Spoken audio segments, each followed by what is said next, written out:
కలియుగంలో భక్తులకు సర్వ సుఖాలు మోక్షం ఇవ్వడానికి బండాసురుని వధించడానికి పరాశక్తి లలితాదేవి రూపంలో అవతరించింది. లలితాదేవి ఏ విధంగా ఆవిర్భవించింది, ఆమె బండాసురుని ఏ విధంగా సంహరించిందో తెలుసుకుందాం. దక్షుని కూతురైన సతీదేవికి శివునితో వివాహం అవుతుంది.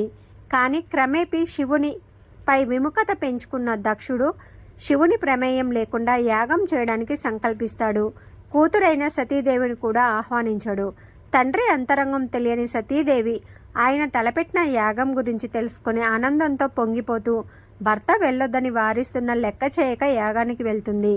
కూతురి మమకారం పట్టించుకొని దక్షుడు ఏర్పరచుకున్న ద్వేషభావంతో పదే పదే శివుని గురించి దుర్భాషలాడుతూ సతీదేవిని అవమానిస్తాడు. ఈ అవమానాలను తట్టుకోలేని సతీదేవి తన యోగ శక్తితో అగ్నిని ఆవహించి ప్రాణత్యాగం చేస్తుంది. జరిగిన ఘోర సంఘటన గురించి విన్న పరమశివుడు మహోగ్రుడై జటాజూటం నుంచి ఒక వెంట్రుకని పీకి అందు నుండి వీరభద్రుని సృష్టించి దక్షుని మీదకి పంపిస్తాడు. వీరభద్రుని దక్షుని యాగస్థల్ని సర్వనాశనం చేసి విష్ణు చక్రాన్ని కూడా మింగేసి దక్షుని తల తెగ నరుకుతాడు. అది చూసిన దక్షుని భార్యలు వీరభద్రుడి కాళ్ళ మీద పడి శరణు వేడుకోగా ఒక మేక తలను తెచ్చి దక్షుని మొండానికి అతికించి అతనికి పునరుజ్జీవుని చేస్తాడు. అట్లా ప్రాణం పోసుకున్న దక్షుడు పశ్చాత్తాపంతో శివునిని క్షమాపణ వేడుకుంటాడు. ఈ విధంగా ప్రాణత్యాగం చేసిన సతీదేవి పరాశక్తిని సంతానంగా పొందాలని ఘోర తపస్సు ఆచరిస్తున్న హిమవంతుడు మేనకలకు బిడ్డగా జన్మిస్తుంది. పర్వతరాజుకు కూతురైన ఆమెకు పార్వతి అని నామకరణం చేసి అల్లారు ముద్దుగా పెంచుకుంటాడు హిమవంతుడు. నారదుడు హిమవంతుడి వద్దకు వస్తాడు. హిమవంత, సాక్షాత్ ఆదిశక్తిని సంతానంగా పొందిన నువ్వు నిజంగా ధన్యుడవు. సతీదేవి తనను వదిలి వెళ్ళిపోయిన తర్వాత పరమేశ్వరుడు సన్యాసిగా మారి తాను ఆశ్రమంలో తపస్సు చేస్తున్నాడు. నీ కుమార్తెను ఆయన సేవకు వినియోగించావంటే నీకు శ్రేయస్కరం అన్న నారదుని మాటలకు హిమవంతుడు ఎంతగానో సంతోషిస్తాడు.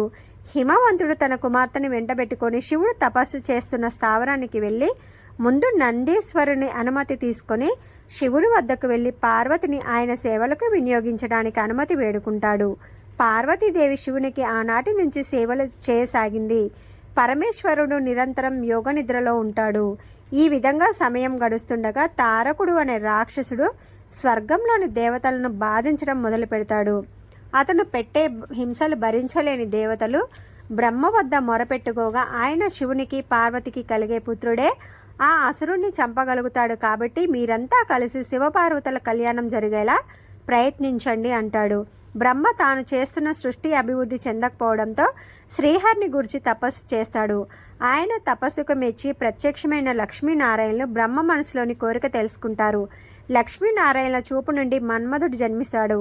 అతనికి పుష్పబాణాలు, చెరుకు విల్లు ఆయుధాలుగా ప్రసాదిస్తారు. ఇంద్రుడు మన్మధుడిని పిలిపిస్తాడు.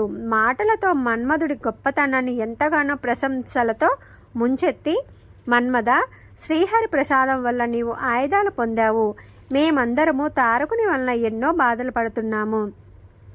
అతనికి పార్వతీ పరమేశ్వర్ల కుమారుల చేతిలో తప్ప మరణం లేదు. తపస్సులో మునిగి ఉన్న పరమేశ్వర్ని పార్వతీదేవి సేవించుకుంటుంది.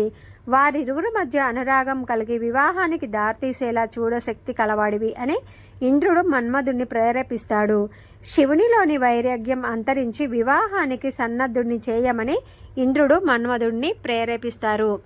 శ్రీ మాత్రే నమః.